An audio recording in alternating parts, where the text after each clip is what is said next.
This kofta dish is one of my favorite ways to eat meat.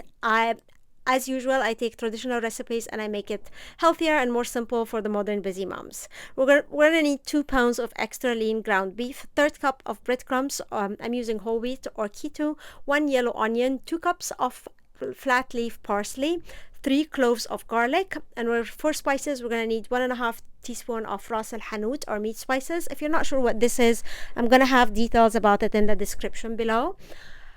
We're going to use half a teaspoon of sumac, 3/4 of a teaspoon of salt, and 1/4 teaspoon of fresh black pepper, pinch of nutmeg, and 1/4 teaspoon of cardamom. And if you're cooking this in the oven, we're going to need 2 tablespoons of avocado oil. Optional is some tomato, green bell pepper, or onion for the oven.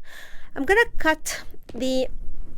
take the yellow onion that we have, and we're going to cut it like this and use a food processor to grind it really well, because we want the onion to be very fine, that consistency as you're seeing here in the video. We don't want it to really show a lot in the kofta while we're using it.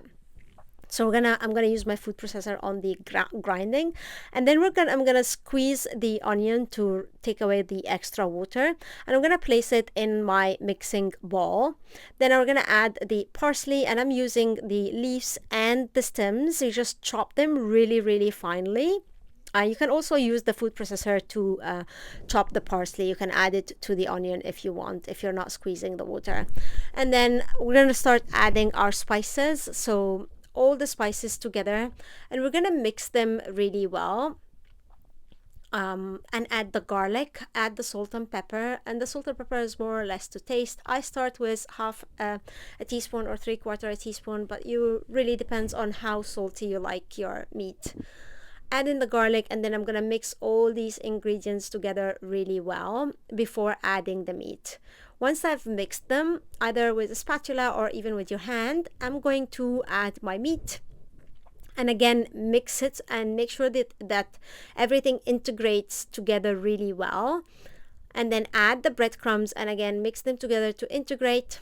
And for today, I'm gonna use the oven. So I've cut the tomato, some onion, and the pepper, and then shape your kofta, and we're gonna place it like this with just a small space between them. They're not gonna change. And place it in a preheated oven, 375 degrees, for around 30 minutes to 40 minutes, and serve with basmati rice or your favorite vegetables.